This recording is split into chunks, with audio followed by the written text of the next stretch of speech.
Everyone. Thank you so much for coming to the Financial Literacy Resource webinar. We're going to give everybody just one more minute to get settled and we'll begin. Thanks.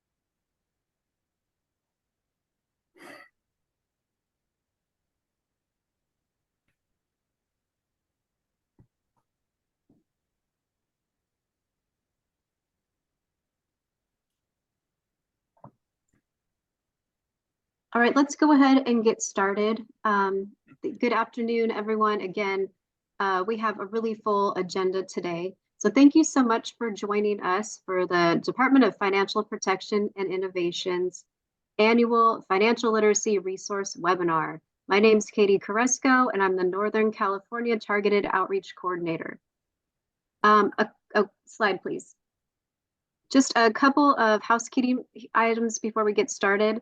Everyone will be muted during today's presentation, but if you have general questions for the DFPI, please feel free to add them to the chat. The Q&A function will be turned off, or you can send them an email to outreach@dfpi.ca.gov, and we'll go ahead and put that in the chat for you. Also, the slides will be emailed to you after the event, as well as a link to the recording of this presentation on our YouTube channel, and we'll put that in the chat as well. But then again, you will receive these slides and they will have clickable links, so don't feel like you have to write everything down. And I want to remind you that there are additional resources for this event on our event website from our fantastic group of partners and exhibitors. So please go there and check it out. And we'll also add that to the chat so you have it. It's really great. Please, please go check it out. Slide, please. So as you can see, we have an excellent group of people and organizations contributing to this really important annual event. DFPI's commissioner will start us off with insight on the importance of financial education and fraud prevention. And then we'll hear from a handful of California departments on how they protect consumers. After that, we're going to mix things up a little bit and invite our Senior Deputy Commissioner of Enforcement, Marianne Smith, who will be moderating an exciting panel discussion on outsmarting scammers in this increasingly digital landscape with a group of experts. And I'm really excited for that. Can't wait to hear it. But first, I'm really excited to welcome the Commissioner of the DFPI, Chloe Hewlett. Commissioner? Hello, everyone. Welcome to the Department of Financial Protection and Innovation's 2023 Financial Literacy Resources webinar. I'm Clotilde Hewlett, otherwise known as Chloe, Commissioner of the DFPI. It is my pleasure to be here today to highlight the importance of financial protection for Californians. As you know, we regulate just about anyone selling a financial product in California.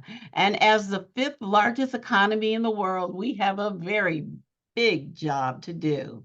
DFPI's mission is to ensure an efficient and accessible financial services marketplace in California, educate the public about the risk and rewards in investing and finances, and enforcing California's financial services laws to protect the public from scams and fraud. I would also like to highlight 2 divisions within the department.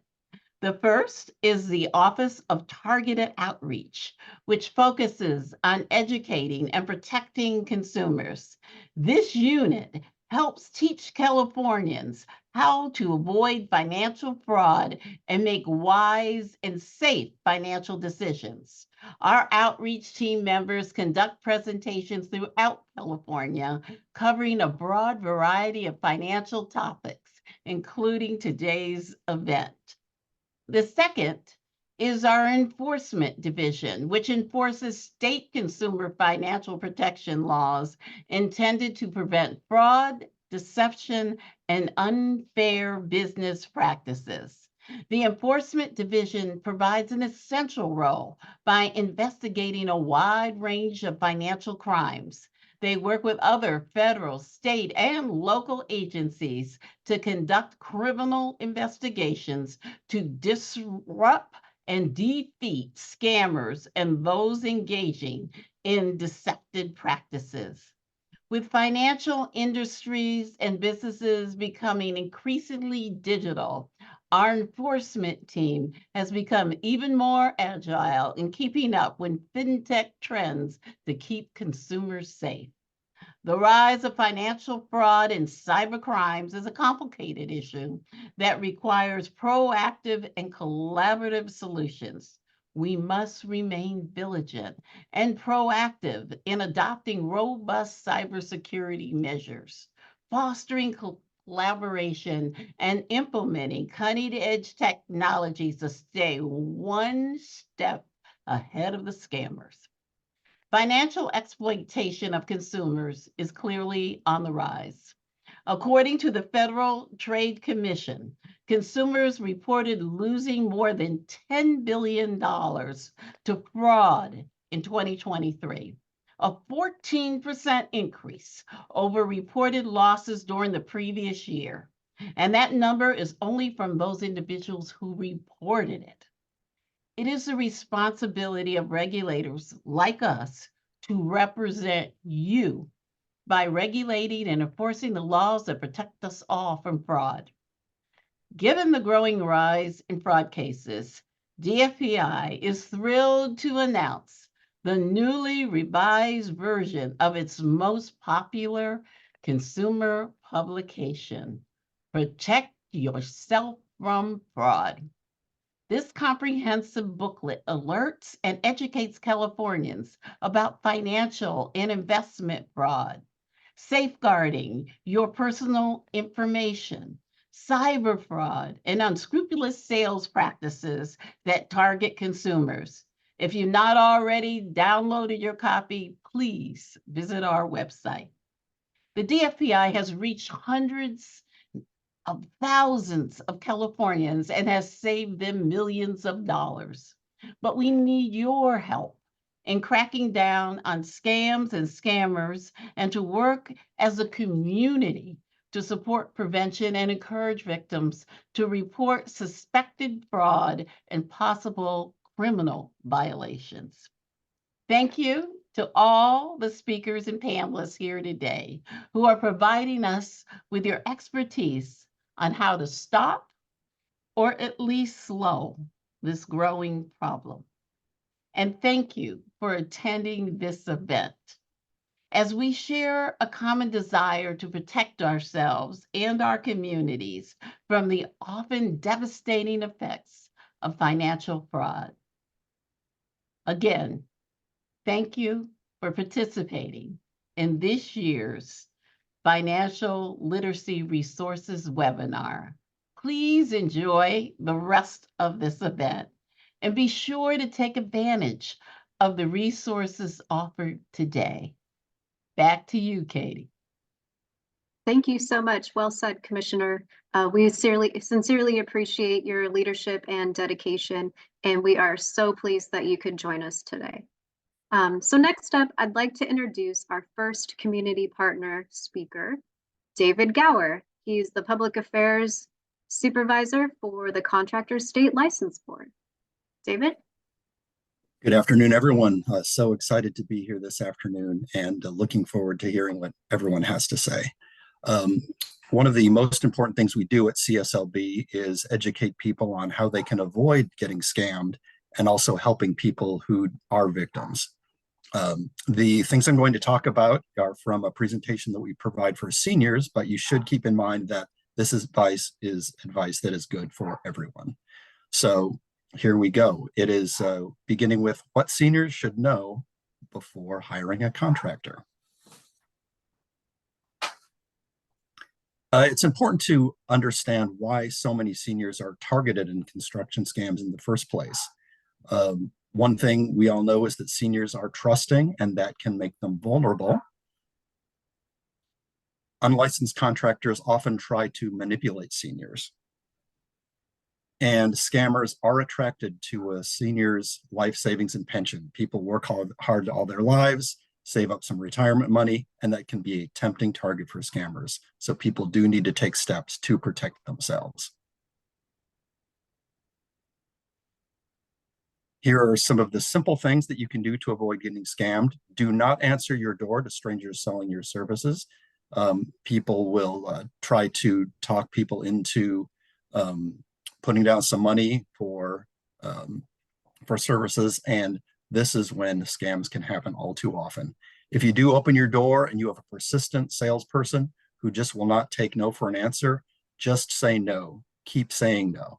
I know a lot of seniors sometimes feel it's rude to say no, keep cutting someone off.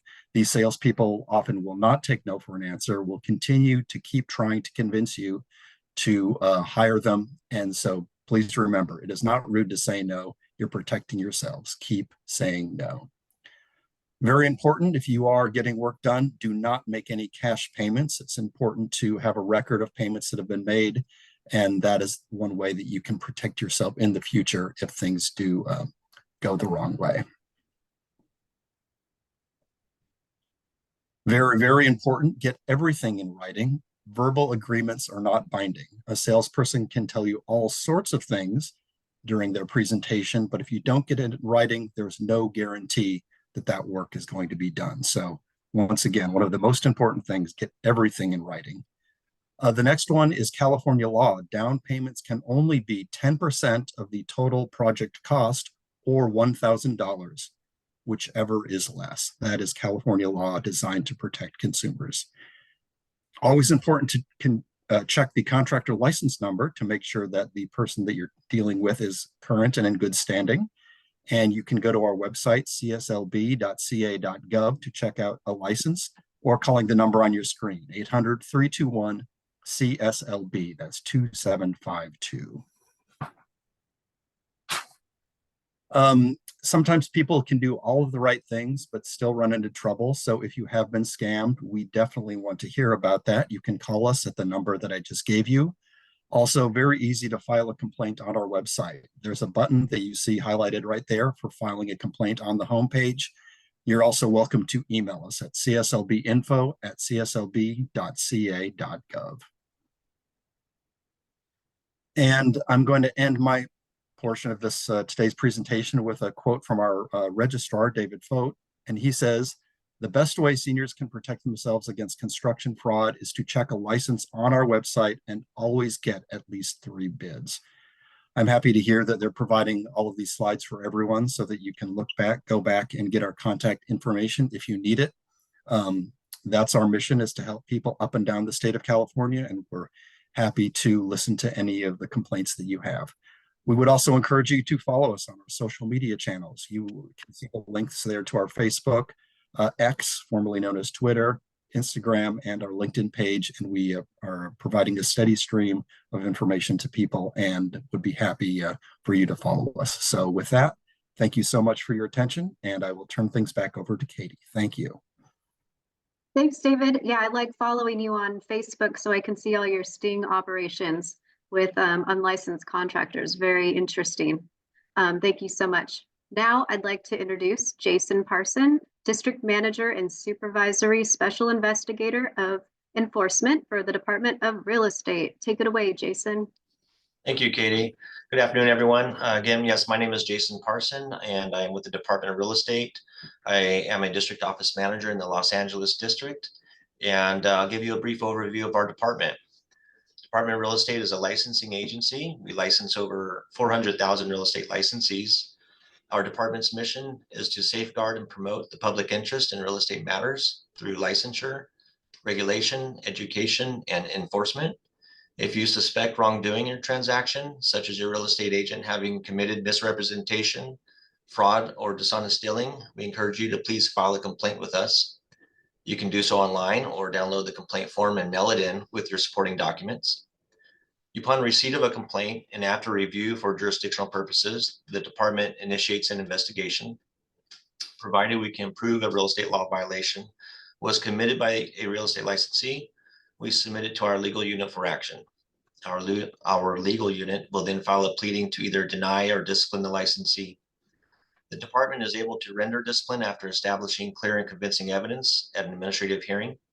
And for fiscal year ending June 2023, we had 3,175 investigations initiated, 23 desist and refrain orders were issued, 60 license surrenders, 151 suspensions, and 241 revocations.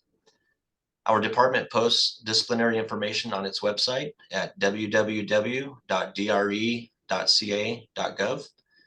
In addition, we post consumer alerts and most recently started a podcast, which currently covers the home buying process, including titles such as How Much Can I Afford?, How Mortgages Work, How Down Payments Work, First-Time Homeowner Programs, How to Find a Real Estate Agent, Making an Offer, Legal and Documentation Matters, and How Home Appraisals Work.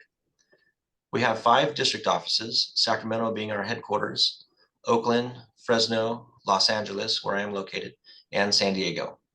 Each of these offices cover assigned counties and conduct enforcement activities.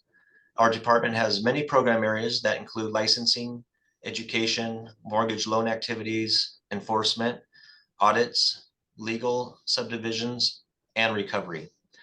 Our recovery unit is a consumer's pathway towards receiving funds awarded in a qualifying judgment against a real estate licensee for fraud, misrepresentation, or deceit in a transaction wherein the licensee acted as an agent.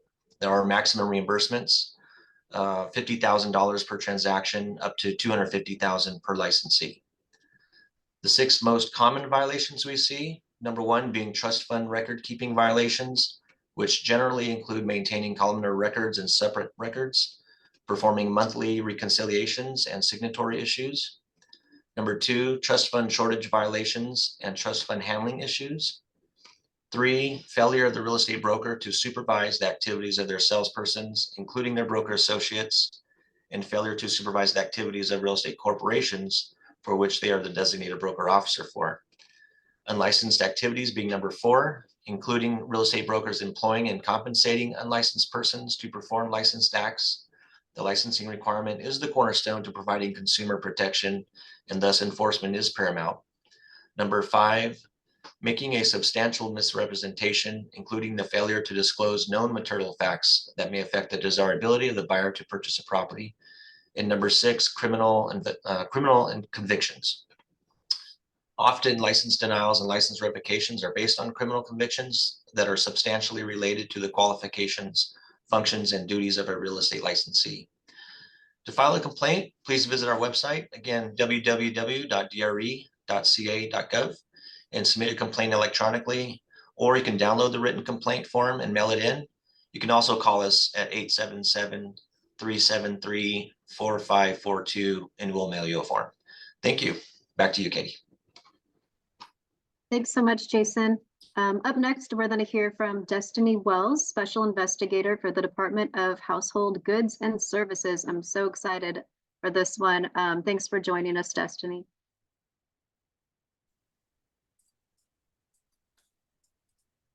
I think you might be muted. Okay, thank you very much. My name is Destiny Wells. I am a special investigator with the Bureau of Household Goods and Services. We cover 3 industries. It is the electronic repair industry, as far as appliances, computers, and also cell devices are considered a computer, so we cover those. We also cover the home furnishing industry, so specifically upholstered furniture and bedding. And then we also cover household movers, so people that come and move you from one residence to another. We see fraud in all 3 industries, and we receive hundreds of complaints in all 3 industries. Can you go to the next slide, please? Thank you. So it's really important for the electronic repair that you get a written estimate, and that if you're being charged for additional parts and labors, then you need to approve that. And then they are supposed to return your parts. And we license these people, and it's important that they are licensed because of all the personal information we keep on our cell phones and computers these days. Those can easily be hacked into, or information can be stolen from your devices. Next slide, please. So red flags to look out for would be website advertisements. This is for more of the household mover industry, but you'll want to check for license numbers. Those should be posted on the vehicle of the moving truck, but you can search those on our website to ensure the moving company is licensed. Another red flag is if you book with one company and they show up and they don't have any signage on their vehicle, that's a good indicator that they may not be licensed.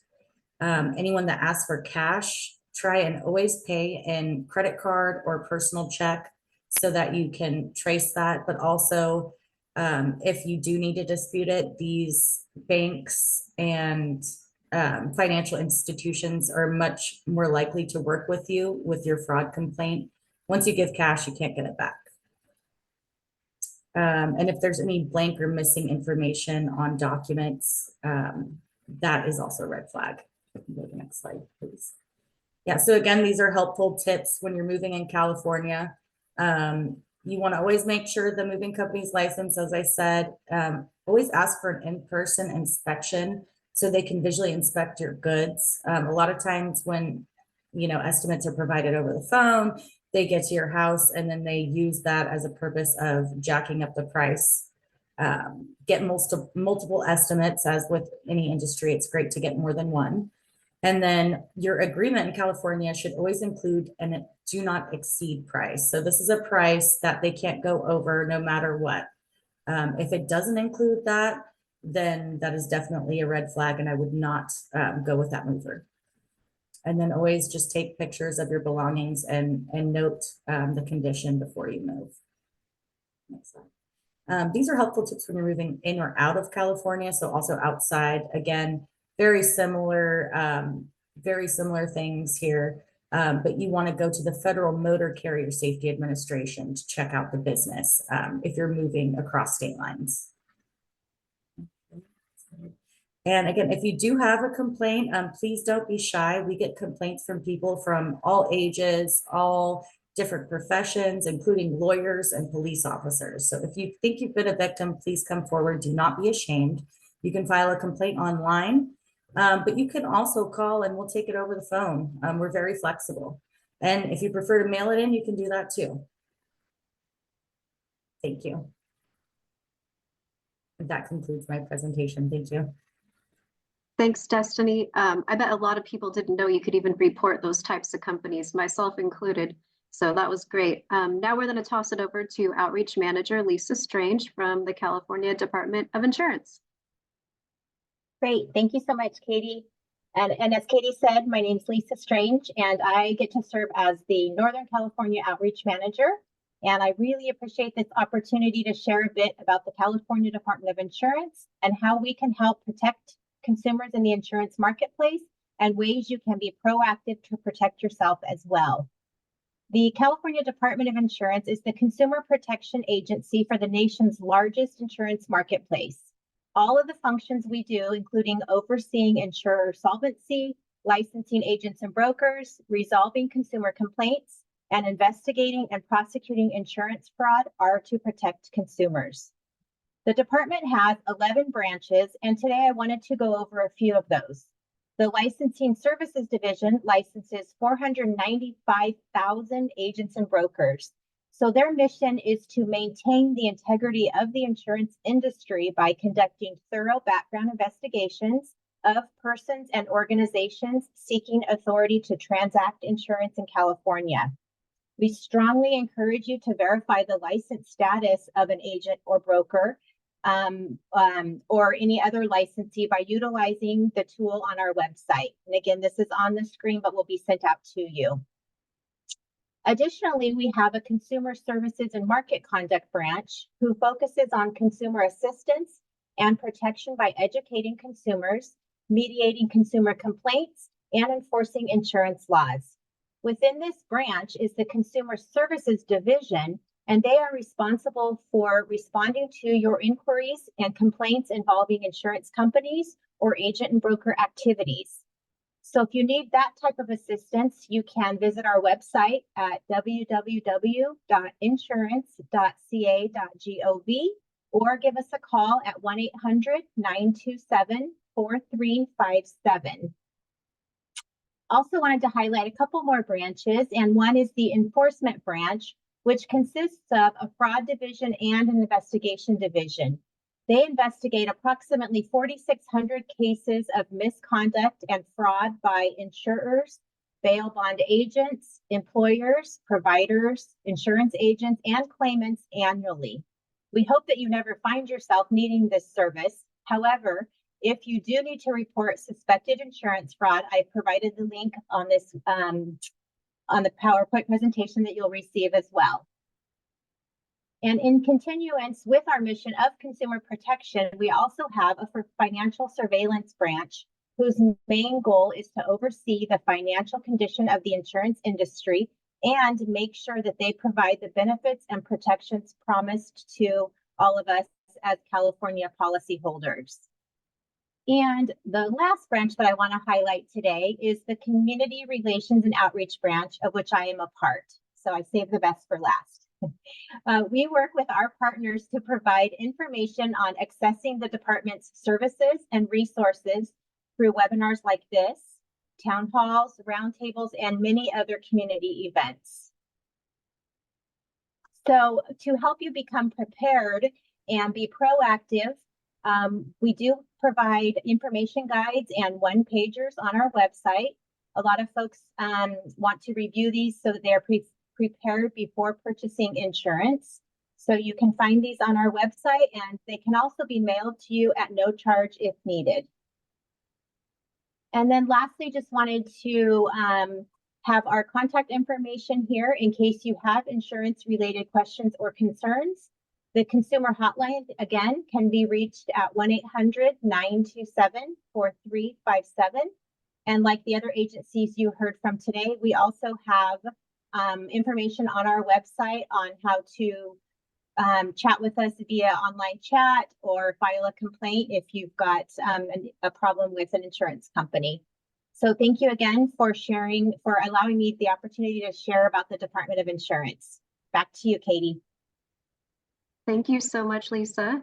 Now we're going to switch gears, and I'm going to introduce our very own Marianne Smith, who will introduce her wonderful speakers for the financial prevention panel discussion. But first, since 2004, Ms. Smith has worked for the DFPI, where she served as senior counsel leading complex litigation and investigations. In 2012, she was appointed Deputy Commissioner of the Enforcement Division, where she currently leads efforts to protect consumers through policy development, creation of consumer education materials, and litigation. She's extremely accomplished, and we're so thrilled she's agreed to moderate this panel. Marianne, please take it away. Thank you, Katie. I am really excited to be here and moderate this panel on protect yourself from scams and emerging technologies. When they asked me to moderate this panel, I immediately was very excited because, as you heard Katie say, I have spent the past 16 years here at the department writing educational materials. And so I truly believe, as the head of enforcement, that enforcement and education are two sides of the same coin. So in honor of Financial Literacy Month, I feel it's very appropriate that enforcement be here and be involved in this webinar today.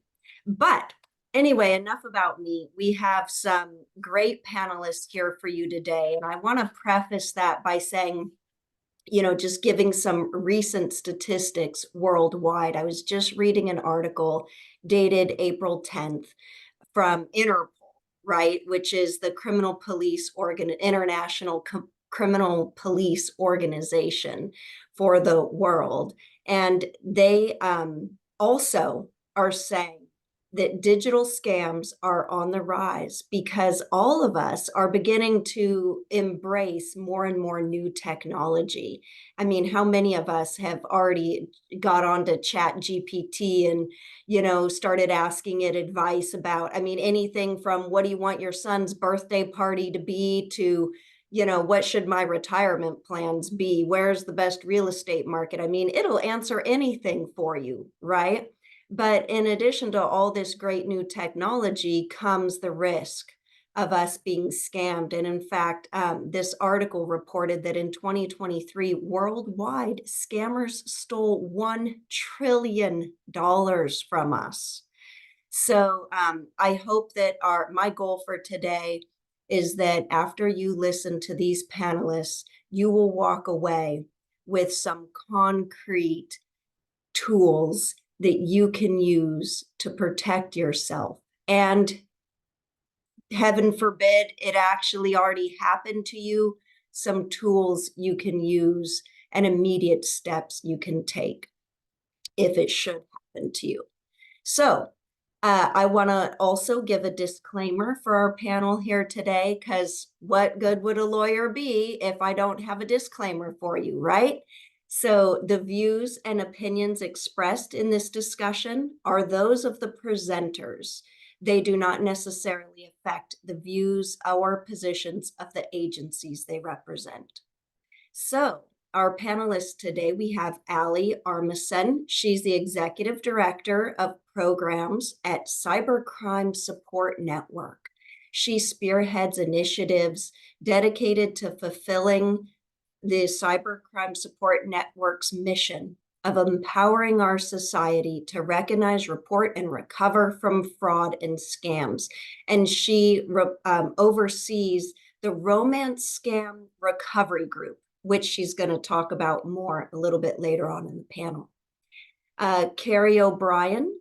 Carrie O'Brien has 33 years at the Federal Trade Commission, and she is their regional director of the Western region in San Francisco. So we are very honored to have her here today. She supervises the San Francisco office's consumer protection and competition casework, and she regularly speaks on a wide variety of consumer protection topics. Lastly, we have Elizabeth Douglas. She's an assistant United States attorney in the major fraud section in the Los Angeles office.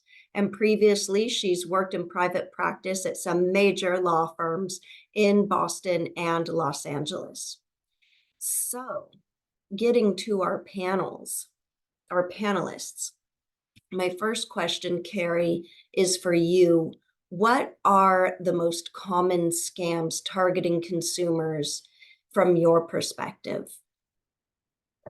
Well, last year, the FTC reported a significant increase in the harm scammers are causing U.S. consumers.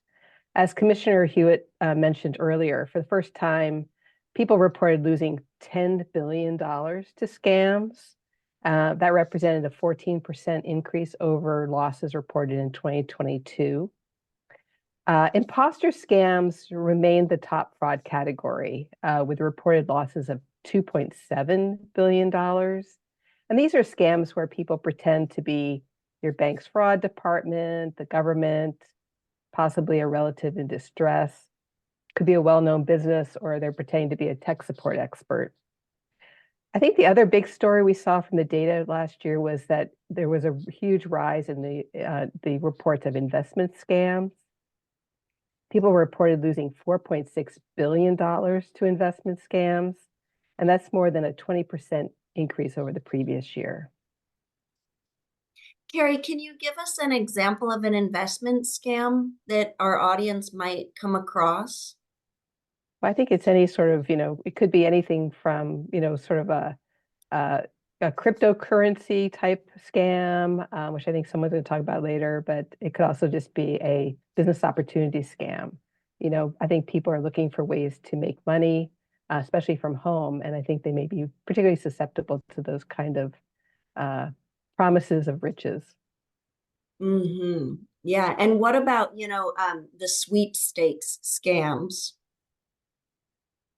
Yeah, that's also a very common scam as well, where people are, they're making representations that you either won a prize, and usually it involves you have to send in some money to pay taxes or something to get that money that supposedly you won. And it's such an old scam, but I think with technology they're finding new ways to kind of package it and appeal to consumers.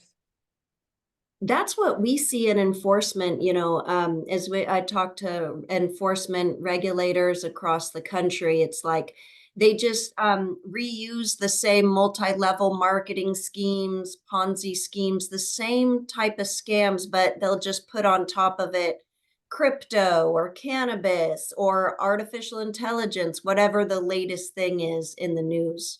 Do Yeah, you it's very see that? Yes, definitely. It's one thing that we're really concerned about.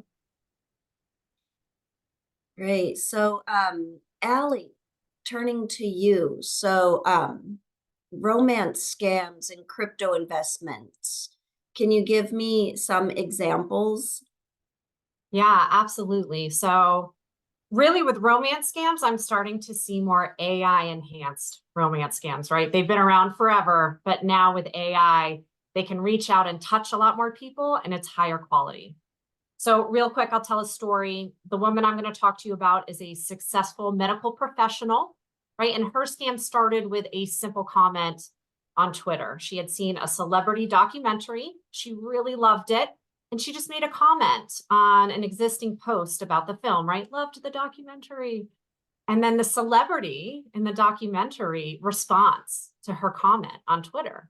And she immediately thinks like scam, right? She doesn't fall for it immediately, but this celebrity kind of persists and wears her down. And eventually she gives him her number and they chat for weeks, right? Many messages a day, many times a day, and it turns romantic. And at that point, the celebrity says, I really want to video chat with you. I want to see you. And there he is on her screen, right? He looks like he should look and he sounds like he should sound. And she just kind of gives herself permission right there to fall in love because she's like, clearly he's the real deal. I can see him, right? Mm-hmm. So unfortunately, the scammer's using AI. And after this video chat, he starts to make kind of small money requests. And his excuse is, well, it's tied up. I have an audit happening, right? I'm rich and famous. I can obviously pay you back the money. And, we're in a relationship. You trust me, I trust you. So unfortunately, over the next several months, she loses $2 million. She sends it mostly through Bitcoin. So it's gone forever, right? That's the problem with cryptocurrency. And we're currently helping her recover and move on. And then I have, the next story, crypto investment. Now these can start with a romance scam, and those are something we see absolutely every day, but it doesn't always have to, right? So I'm going to give you a quick example of like a pure crypto investment scam, so I don't inundate you with romance scam stories. But the person who got scammed in this story is a cybersecurity professional, right? Who absolutely knows the warning signs. And this really highlights that scam prevention isn't just about scam awareness, right? You have to actually change your behavior after you get the training and then stick to that behavior change ruthlessly. So in this story, the man who gets scammed received a wrong number text, and he knows, right, this is a popular scammer technique. The scammer is going to send you just a random message like, hey, John Doe, hey, Karen, right? And then the potential victim responds with wrong number, or this isn't her or him. And that gives the scammer the opportunity to say, something like, ha, ha, ha, silly me. Who is this? What do you do? Are you interested in crypto, right? They kind of weasel their way into your life. Now, the cyber professional is like, okay, this is a scam, right? And he answers. And when I was talking to him, I was like, what? You responded? You're not supposed to respond, right? And he goes, I know. I was going through a professional change. My life was kind of really hectic. I don't know why I responded. I usually just ignore them, but I responded, wrong number. And the problem is now the scammer knows the number's active. There's a human behind that number. And the messages kind of keep slowly coming, and they're well written and they're conversational, right? She's not asking him for money. She's not asking him for information. And again, they're really well written and professional. And so he kind of thinks, okay, maybe she's real, right? Maybe she's legitimate. And so after a few weeks of sporadic texts, the scammer just mentions, you know, hey, I've been investing in crypto, got a real big, you know, payback from it. And he says, that is something I've been actually interested in learning more about. And she says, no problem, I can teach you, right? So she guides him to a crypto investment website, which looks legitimate. And again, he understands what a bad fake website looks like, right? And he sees there's even customer service on this website. So he's like, okay, it passes the initial test. And she starts him out with small investments, and he feels fine about it because he made his own account. She doesn't have access to it, right? He's clicking the button. He's making the choices. He's never sending her money. He's doing it all himself. He sees his investment growing. And of course, it's growing because the site is fake and it's controlled by the scammer. And he's even able to pull some money out at one point. He pulls out a $100 profit that he made. And so that really convinces him this is real. So he puts more money in, invests more. And eventually the scammer pushes, right? You got to invest more.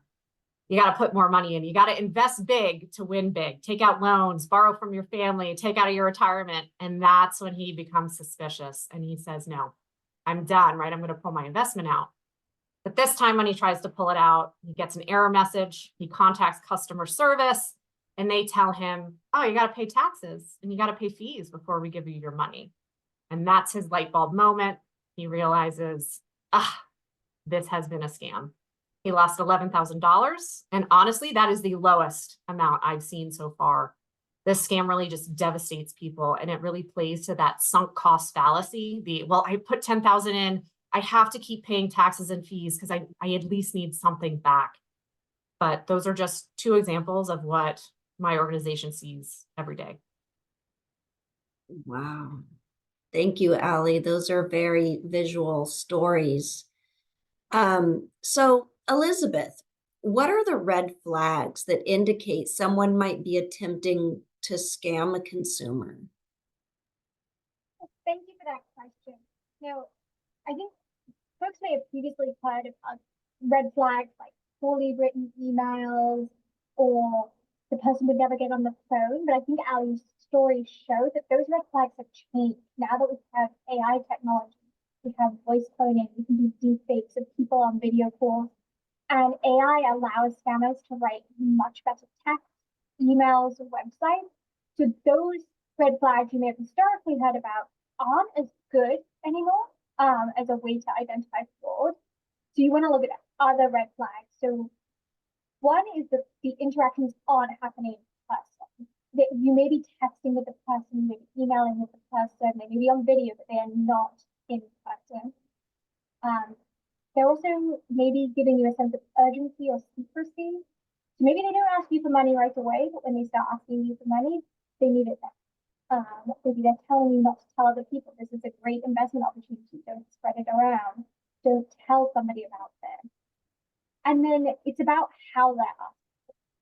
Are they asking for it in cryptocurrency, in Bitcoin? Are they asking for it in cash? Are they asking for it in gift cards? If it's those kind of payment methods, that should be an alert that this isn't a legitimate financial request. So Elizabeth, you were breaking up just a little bit for me. I don't know if the rest of the audience could hear. So I got your last one. Like one of the red flags is, how are they asking for it in crypto or Bitcoin? What was number 1 and 2? Yeah, and let me see if my... Can you hear me better now? Oh yes, much better. Okay. The first one was that it's not in person, right? The texts, the voice calls, the emails, those are not in person. So that is always a red flag if you've never actually met this person. And then the second one was a sense of urgency or a sense of secrecy or both. And that maybe they took a while to ask you for money, but now they're asking for your money. They want your money now. And they're also telling you, keep this secret. This is a secret investment opportunity you don't want to share to people, or don't tell your family about this. And that is another red flag. Those are really good red flags that are still like they transcend artificial intelligence, right? Like if we go back to Allie's stories, you know, even though artificial intelligence can be used to make someone look and sound exactly like an actor, or they can actually set up a real fake website. These three things are still hold true even in those situations. You know, are they asking you with a certain sense of urgency or secrecy, not being in person, right? Always the text and the phone calls. You've never really met this person in person before. And the form, right? It was crypto, and both of Allie's stories were cryptocurrency. So interesting. Thank you for those. So as we're talking about, Carrie, technology has really changed the playing field of scams. Can you tell us about any initiatives the FTC may be doing in this regard?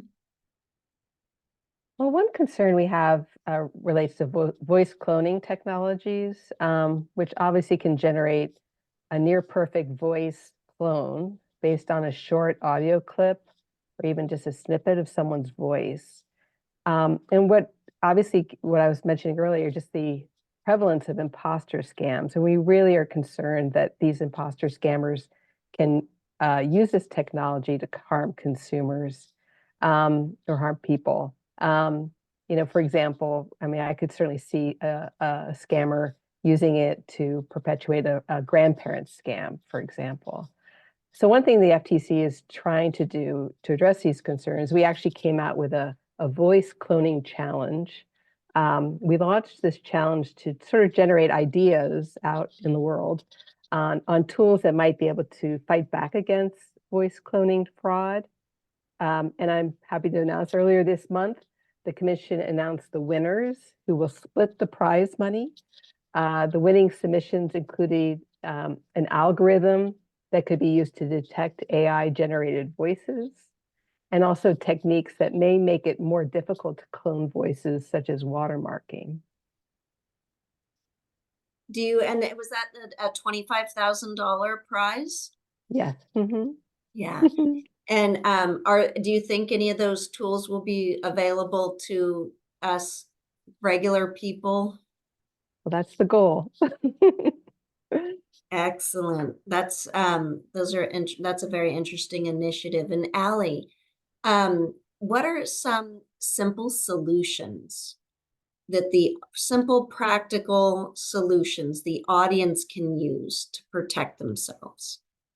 Yeah, so first I kind of want to go back to what Elizabeth said, right? The red flag of you haven't met them in person. So I'm going to change that into a tip. Okay. So California, you are the #1 state affected by romance scams. Okay. So please, when you are dating online, the best way to avoid an online romance scam is meet them in person within 2 to 3 weeks. Okay. If they can't meet you in person, they are a scammer, or at least you have to treat them that way. Okay.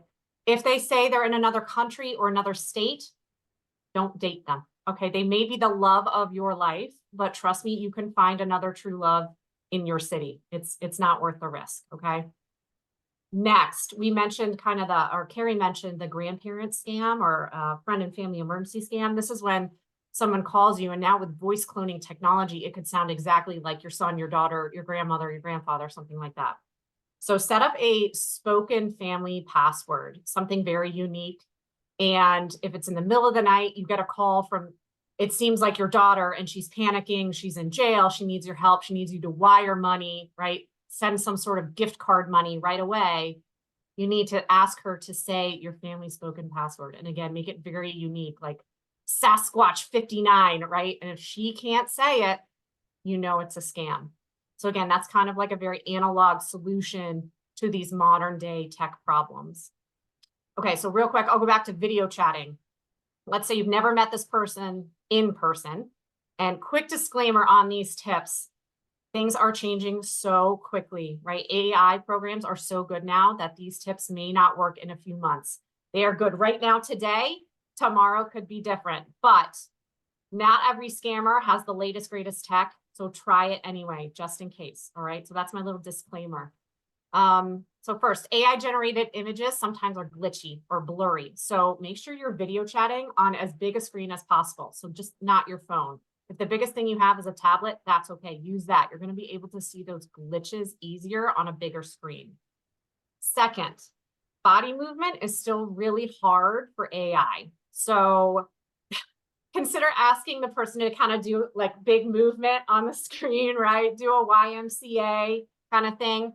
Have them vogue or stand up, turn around in a circle, right? You're gonna feel dumb asking this question, but it is worth it if you don't know if the person you're talking to is real, right? And you just need to explain, listen, I don't know you, right? I'm trying to protect myself and stay safe. So it's worth looking dumb. And then finally, some voice generating apps have trouble spelling words with the letter I.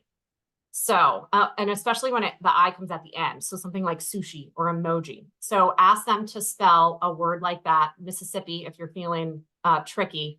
And when they're spelling, that I is going to sound weird, right? Because the I at the beginning of a sentence, like I went to the park, is different than when you use an I when you're spelling a word. And sometimes lower quality AI generated voices can't tell the difference between the two. So really listen to when they're spelling. And those are my tips. Those are my quick tips. Wow, I really learned something. Those are good. My family, we have a safe word, and because we have my dad is elderly and could easily get a phone call like this, and we do have a safe word. But I did not know those other two about the movement and the eye. Those are really, really relevant. So thank you very much for that. Yeah, my pleasure. So how can people stay informed? How can we stay informed about the latest fraud trends and prevention techniques? Elizabeth, I'm going to start with you. Any specific resources you could offer us? Yeah, so the FBI and one of their programs, IC3, have a list of common scams on their website. You go just to fbi.gov, and right on the front page is a list of common scams that you can click and look. I also think it's just paying attention to the news. In the last couple of weeks, I've seen a piece in the New York Times about timeshare scams. There was a piece in NPR last week about AI voice scams. And so reading those articles, when you see the headline, and just they can tell you a lot about the different type of scams out there. Yeah, okay, thank you. And Allie, tell us about the romance scam recovery group. Yeah, so anyone who's experienced an online romance scam can join the program. It is entirely free thanks to generous donors and sponsors. And we are one of the only resources out there for romance scam victims. It's a 10-week virtual program, and the sessions provide mental well-being support and cyber awareness information to help prevent re-victimization. That's the big thing. We don't want them to get scammed again, because all their information is now on the dark web. So you can sign up on fightcybercrime.org. You hit that little initiatives button, and you'll see the romance scam recovery group section right there. And is this only for Californians or nationwide? So if you're in the USA, we can help you. Okay, excellent. So that's if I do fall prey to a scam, a romance scam, I can go there. Yep, absolutely. Excellent. Carrie, any specific resource you'd like to add to those? Yeah, no, I would really recommend that people sign up for alerts from the FTC at ftc.gov/consumer alerts. It's a way to keep up to date on the latest scams. You'll get messages delivered to your email inbox to learn about scams. And I really encourage you to take the information you're learning today from this webinar, and also whatever you learn from our alerts, to really share that information with your friends, family, and communities. I think it's a great way to help maybe someone else other than you not avoid a scam. Just to give you a tip, just to give you an idea of the type of of alert you might get from the FTC. We just yesterday posted one on how to avoid a foreclosure rescue scam. So we usually base it on what we're hearing. That's sort of the latest that's going on out there, and it's a great way to be aware of what's going on. So anyone can sign up? Yeah, it's a free resource. I also just generally, our website has some really great tips on how to spot scams, how to avoid them, and what to do to if you unfortunately experience a scam. And all of our resources are free, so really encourage people to check it out. Excellent, thank you. So we've heard about some scams, some of the most prevalent scams going on right now. We've heard some specific red flags that we can look for and to identify if we're being targeted. And we cannot feel bad if even a cybersecurity expert falls into one of these scams, then us normal people shouldn't feel bad either. And we've heard about some specific ways how to protect ourselves with passwords and different things about AI and its limitations. Now, going into our finally, but what if it still happens? What if someone in the audience today has been scammed or thinks they've been scammed? Can each one of you going around tell me the number one piece of advice you would give to those who have believed they have just been scammed? Carrie, you want to start? Sure. I would really encourage everyone to report what they've experienced, or even if they haven't actually been scammed, but they see a scam out there and want to just be a good Samaritan, report to reportfraud.ftc.gov. These reports are shared with law enforcement at all levels, federal, state, and local government levels, law enforcers. And what's really great about it is it will give you advice on how to recover from the scam. So encourage everyone to file reports there. Thank you. Allie, how about you? Yeah, so if you know that a specific account, its login credentials have been compromised, you need to just sprint to that account, right, and change that password. And if you reuse that password anywhere else, you need to change it as soon as you can. And stop reusing passwords, guys. And stop using password 1234, right? Get on the passphrase bus. Okay, I'm done lecturing. I get a lot of those. My phone telling me that a password has been, breached and has been identified as being in a data breach, and I need to change it right away. But it does I get those like almost daily. Yeah, it can be tricky too, because that could be a scammer, right? Sometimes those texts are scams, like, oh, your account has been compromised, reset your password here, and they give you a link.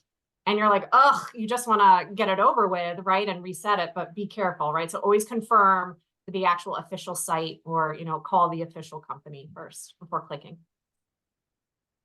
Good advice. And Elizabeth?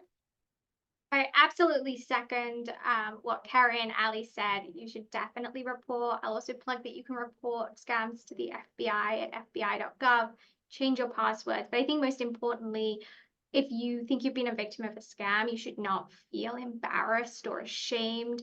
Folks will sometimes feel so embarrassed they won't tell anybody and they will try and hide it. And I think as you've heard through the stories, anyone can fall victim. It doesn't mean that you did something wrong. Scammers are using a lot of techniques. They're using psychology to get people to fall for it. And so if you fell for it, it's because you're human. And so really just try as hard as you can not to feel ashamed and to reach out for help. Thank you for that. I think that's a really great way to end this, that there is this emotional side to this. And I thank you all very much, Carrie, Allie, and Elizabeth, for these very specific and practical things we can all start doing right now today. Because I'll tell you, from the enforcement perspective, we talk to the victims daily, right? They are the basis. Once they do complain, they're the basis of our investigations. And when you talk to them and hear their stories about their loss of their life savings, having to go back to work at 75, you know, it is why the education piece is so important as it relates to the enforcement piece. And it's exactly what you said, Elizabeth. A lot of times the victims don't come forward because for a long time, until sometimes the money's already gone and there's very little that we can do from an enforcement perspective. So I hope you all enjoyed this panel, that you take some practical tips away today, and know that we're all human, and this is a very human, scammers are looking for that, right? So I hope you learned something and hope you have a good day, and I'm going to turn it back to Katie now. Wow, that was great and so informative. Thank you. Thanks, Marianne, and to all of our panelists. And thank you to everyone who participated in today's webinar. And remember, there's more information and resources on our official event website. I see a couple of questions, hands raised. Please email those to outreach@dfpi.ca.gov. We're happy to answer them or send them to wherever they need to go if someone else can answer them better. So before we close, I want to quickly mention just a couple of upcoming events. We're hosting a financial education webinar May 8th at 12 on how to start your own business. And we're featuring the US Small Business Administration, so that should be good. And if you're in the San Francisco area, May 17th, our targeted outreach director will be giving a free in-person workshop on how to protect yourself from AI scams. And how to be cautious with crypto. Very interesting there. And as always, please subscribe to our newsletter and YouTube channel so you can continue to get great content sent to you. And as always, please follow us on social media. So if you have any questions about anything today in our webinar, please don't hesitate again to email us. The link is there. Remember, these slides and links will be sent to you within the next day. One last time, thank you for attending, and we hope that you stay safe physically and financially. Thank you. Thank you. Bye, everyone.